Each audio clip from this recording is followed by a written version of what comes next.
I think a lot of people are like, oh, it's just a viral song. It's just a viral song. And we've, especially over the pandemic, we saw it, like something would blow up on TikTok and they'd put a tour on sale and it wouldn't sell. And it was because it was faceless. And it was because it was a song, it was a dance that people danced to. Or it was something that like, oh, I know the sound, but I'm not associating the person to the sound. I'm just hearing the sound. Blame Brett didn't like have a bunch of UGCs. Like it wasn't like a viral audio, but it was a viral moment that opened the door for fans to come pouring in. And now you're talking about CRMs, but talk to me a little bit more about, because I can talk about this shit forever. Yeah, and I want to talk about it forever. Yeah. So what is CRM? Just for those who don't know. So like customer relationship management, I believe. Yeah. But essentially, what does that mean in a nutshell? Yeah, I think that the industry's constantly changing, right? So like, I don't think CRM mattered as much before 10, 20, 30 years ago because radio was so strong. And so like there wasn't as many musicians, you'd sign to a major. Radio would kind of dictate whether or not something happened or not. I mean, the market would. The people had to like it. They would test it. But radio was kind of like the power, And you had fan clubs, but they, and obviously artists had fan clubs and that helped sell merch, but it wasn't the same. And then, so it was radio and then it was eventually streaming and streaming. At the beginning of streaming, it was all editorial. I don't know if you ever did this. Like every Friday I would wake up and like my day would be dictated based off of what playlist. Wake up, I'd be waiting till like, I'd be like midnight. Midnight, no, I'd be waking up. I go to bed early, but I'd wake up in the middle of the night, like, and then like, oh shit, or like, oh yes, you know what I mean? It was so brutal. Bro, but it was the only way. Like when we see if it'd be like New Music Friday, and we'd be like, Jesse's name would be like number 24. Yeah. What the fuck? You were calling the label like, what's going on? Talking to commerce. What's the problem? What's the issue? Yeah, exactly. Yeah, but algorithms weren't embedded yet, right? It was purely editorial. Had a lot of power. So much. They were the ultimate gatekeepers. I was just talking to Tuma about this. I just had Tuma Boss on. He ran and created Rap Caviar, and we were talking about that. There was so much power. This is pre-TikTok. Pre-Instagram Reels. So that was everything. Yeah, Apple Music, Spotify. Yeah, they were the kings. Yes. They were the kings. Which means you didn't necessarily even need that much in terms of CRM, emails, phone numbers. You didn't need it. Yeah. You just needed the playlisting because the playlisting would do the rest. That was fan discovery. Yes. And then TikTok came. And then things started blowing up on TikTok. And then the Spotify's algorithm changed. Like they became overnight. Overnight. I don't know. Like, I mean, they'd probably been working on it for a long time, but like the goal of Spotify is to keep people on the platform. And the way that you keep people on the platform is that you learn you get to learn their listening habits. And you get to learn their listening habits based off of the data that people provide Spotify through what they listen. Yeah. And so TikTok, when things go viral, is that what you get is you get a ton of people leaving platform. They're leaving TikTok. They're going to Spotify. They're listening to a song 4 times. They're saving the song. They're doing this. They're doing that. And then so that's when like the people at Spotify, you don't even have to tell them. They can see in their back end, this is happening. This is good. And so like that's when algorithms started kicking in and becoming a really important equation. Mm-hmm. And Editorial was starting to base their decisions off of what was going 100%, on with the algorithm. Yeah. They're starting to be. They're still Editorial at Spotify is still. They always surprise me. Like they always have some good shit in there that I'm like, you guys, like, where do you find this shit? Yeah, they still got good tastemakers. I mean, they got people in there that love music, right? Yeah, but you're right. Is that like? But also, it's like, is it connecting? Do people care? And like, how long do you last on a playlist is based off of your data. And that's kind of like when the algorithms kicked in and when TikTok became huge, it's like, okay, we can't control TikTok. Like TikTok is playing the lottery, but what we can control is data, is the data that we collect. Yeah. And then you started seeing, okay, if I can send people to the platform, if I can get people to stream, if I can get people to like the song, then I can sell it back to Spotify. Then I can prove. It's always like, what, like you used to like sell to Spotify, please playlist my song. What are your marketing drivers? We're spending $1,000 here. You remember that? Like the marketing plan. I got PR here. I got and like none of it really mattered at the end of the day. But now you can sell the data, right? Yes. So it's like I see on platform. Look at this. Look at this. Yep. Like if you've missed it, please, like please help. SOS. SOS. And so to me, the only things that matter is like the ability to connect with fans through TikTok and short form content, which is this stuff is the lottery. It's like the slow build, like even the little moments count. It's a new fan. But then the thing you can't control the TikTok, but you can control the data. Okay, so what is the most important data that you're looking at when you're seeing something moving on TikTok or short form? Yeah. So it's just making sure that wherever you can, you have touch points to collect the data. And again, that's why I love Laylo. So like everybody has different versions of doing that. People love like an FFM pre-save link, but to me, what's more important is actually the phone number, the email. And so I pre-save with a Laylo. And so like I get people to sign up with their numbers and or emails. And so like we know, okay, now we have a fan in Winnipeg, or we have 20 fans in Winnipeg, and they signed up here and they bought merch. And so like that type of data is like you really get to learn who your fans are. Because before it's just like we're putting a tour on sale and like here are all these numbers, but there's no way to know. And so like the other thing too is like on the website, it's like making sure there's a place to put emails, making sure there's a place to put number. On the tour widget, there's like, do you not see your city? Sign up here. Yes. And so like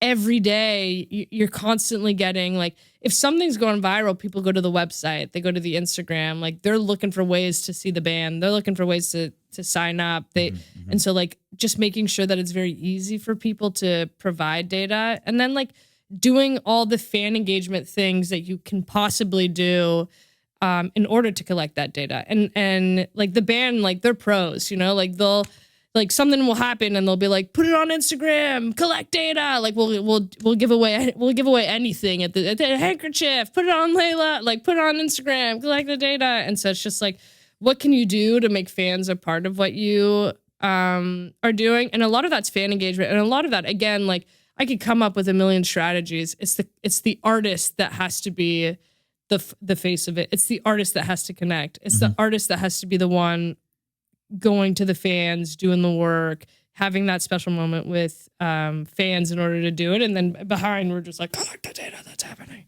Yeah. But, like even with the beaches, we did, we have a single called Last Girls at the Party. And what we did is we're like, okay, we're going to throw parties all over the world. I was like, girls, how do we feel about learning to DJ? And the girls are like, yes, go in, DJ lessons. Like they're ready to work. Like they're going, they're they're practicing at home. Oh yeah. Then we throw parties, literally like, I think we did 8 or 9 parties, like all over Europe, LA, New York. We just did the one in Toronto. And like the girls are in the crowd with the fans. They're pouring shots into the fans' mouths. They're holding them. They're hugging them. With the fans. You know what I mean? Not going to get any better than that. It's just like, and like, so we did it as a giveaway. So people had to sign up to do the party, and then like collecting emails, and then we would reach out to the winners, and then they'd come, and the bands would like literally be in the crowd, just like partying and dancing. Oh, yeah. And it's like, that to me, like I couldn't, someone was like, do they like doing that? And I was like, they love it because it means so much to them and they like it and they want it. They want to build their business. They think it's super important. Exactly. It's super important. And not all artists understand that. Yeah. So if the artist doesn't understand that, it's like pushing a rock uphill. It's going to be impossible. To your point where you 100%. Said like an artist isn't going to fuck with managers like us who are like, this is what you need to do. And if you don't do it, it's like, no, I'm not that type of artist. But on 100%. The flip side, you can collect all the emails and the phone numbers you want. But if you're not delivering something to the people whose emails you've collected, it's all for nothing. Like, there's not, you have to continue to provide incentive for people. The music's got to be good, Yeah, well, that too. The music's got to be good. But you also want to deliver, if you're giving them email, if you're collecting an email, they're now part of an exclusive club. Yeah. So what can I provide this fan base to ensure that they're still feeling like there's a connection point? And it's like the voice is from the band. Yeah. It's not some corporate messaging or anything like that. It's the exclusivity of it too. You know, we had it when we put our tour on sale. Yeah. We did a super fan pre-sale, but no one knew about it. And it was Laylo that identified the fans that I had interacted the most and submitted to drops and stuff. And then we were able to narrow the fans that are continuously participating and then give them a link to the shows first. And they're just like, they get to be a part of it and then feel like a fan and feel like they get special perks for being that fan. Because you're right, it's an exclusive club. Like, how do you get to be a part of it? But having that data, making sure that the fans are engaged is important, because at the end of the day, when the band releases a new single, it's just like the streams with or without playlist. Like, playlisting doesn't matter. It still matters, but it doesn't matter because it's their fans. There's going to be consumption. You can start to predict what the consumption is. Yes. You can build a business around that rather than just like praying to the consumption gods that the music will do well. Most people in the music business infamously say that TikTok is only for the viral moment. Yeah. You have a different opinion of it. I do. I'd love to know more about that, and specifically to the song Blame Brett. Yeah. Talk to me about that. Yeah, I think a lot of people are like, oh, it's just a viral song. It's just a viral song. And we've, especially over the pandemic, we saw it, you know, like something would blow up on TikTok and they'd put a tour on sale and it wouldn't sell. And it was because it was faceless. And it was because it was a song, it was a dance that people danced to. Or it was something that like, oh, I know the sound, but I'm not associating the person to the sound. I'm just hearing the sound. Blame Brett didn't like have a bunch of UGCs. Like, it wasn't like a viral audio, but it was a viral moment that opened the door for fans to come pouring in. And when you say UGC, meaning user-generated content. Yeah. User-generated content. Yeah, exactly. And so like, I think that was the first introduction to the band, and they got to see Jordan, you know, like when what the song came out and nothing had happened really. We got a little bit of playlisting and we were like, we really thought it was going to be the one, and nothing happened for like a month. Oh, so you knew, like, you guys had the, okay. Or like we had it as much as we thought we did, you know, right. But like, I was like, this is it. This is the single of the album. Like and at the time it's like you make a music video, like you're bringing it to radio, like, you know, you're teed up for it, but nothing happened for a month. And so like, it was getting like 4,000 streams a day. This is 2023. It's 2023. And Leandra finds a video of Jordan singing in the booth. We were only focusing on the chorus, as you do. Like, it's just like, oh, what do you think the hook is? Let's try to put the hook on TikTok and get it to connect that way. But Leandra just like found the video of Jordan singing in the booth, and she was singing the first verse. And she puts it on TikTok and it just blows. And we capitalized on that moment. And so like, when that happened, again, like, we're all like, okay, maybe it's good for 100,000 streams in a day. We'd never seen anything like that before, but we're like, okay, it's probably gonna go back down after that. You know what I mean? So you saw it spike to 100,000 streams in a day on Spotify. On Spotify in a day. Wow. Yeah, from 5,000 to 100,000 in a day. In a day. Whew. Yeah, and I was just like shaking, you know. But we're like, please don't stop. Please don't stop. Yeah. I like, at that point I was like, it's gonna go down. It's gonna go. Like, I was like, there's no way that it's staying. Yeah. And like, you know, me and Leandra would be like staring at the data all day. I was like, and it's funny because that's when I learned about the algorithms, because it's like, here you have 100,000 streams in a day, and then a week later, algorithms kick in, and then the radio, Discover Weekly, and then it doubles. And I was like, wait a second. And I realized that like, oh, because the listeners were low, but the song blew, like, compared to the streams. And then you look at why that happened, and then you do the pattern recognition. Every time something does really well, oh, you get a kick of Discover Weekly, and that's when you'd be like, oh my God, I think I can gamify. You can't fully gamify it, but I was like, I think I have control based off of what I can see from the algorithm. Anyways. And so no. But so what are you seeing in that moment where you're going to gamify this? Yeah. What's happening? Well, at first I didn't fully understand it, because like, I was like, oh, here comes like, I didn't understand how the data impacted the algorithm, but I just saw that, like, I was a little bit disappointed because I was like, oh, the listeners are like a fifth of the streams. And at the time I was like, oh, I was like, that sucks. Like the listener, because remember, it was always like, how many monthly listeners do you have? Like that was the number that everybody was kicking around. So I was like, which in reality is like just like a vanity metric. It's a vanity metric, 100%. And I was like, oh my God, it's so low. Like that sucks. Like I thought we were going to get so many more listeners, but what I didn't know is that like your streams per listener is a fan. And so like, rather than have all these like superficial listeners, you have these, you know, like 20,000 fans that listen to the song five times. Like that's, you're going to fucking like the song if you're going to listen to it 5 times. Yeah. And then the algorithms eventually, they kick in, boof, and then the radio kicks in and the song doubles, you know, it gets to 200,000 streams. And I'm like staring at it and I'm like, oh my God, like this is crazy. And we sat down collectively together, you know, like the band and everybody was like, this is going to be the craziest 18 months of your life. Like we're going to go in like full in, like no birthdays, no holidays, you know what I mean? Like we're going to, if this is the only viral moment you ever have in your life, like we're going to capitalize the shit out of it. In that moment. Yeah. What's the response? Fuck yeah. Hell Fuck yeah. Like they'd been a band for 10 years. They'd been a band for 10 years. They'd worked their ass off. They could sell tickets. They were, you know, there was like a healthy ticketing in Canada. You know, like they had done 2 histories, but we went to New York and I remember like we couldn't even sell. We did like elsewhere and it was 200 cap. And, you know, even the day we arrived, it was at like 187.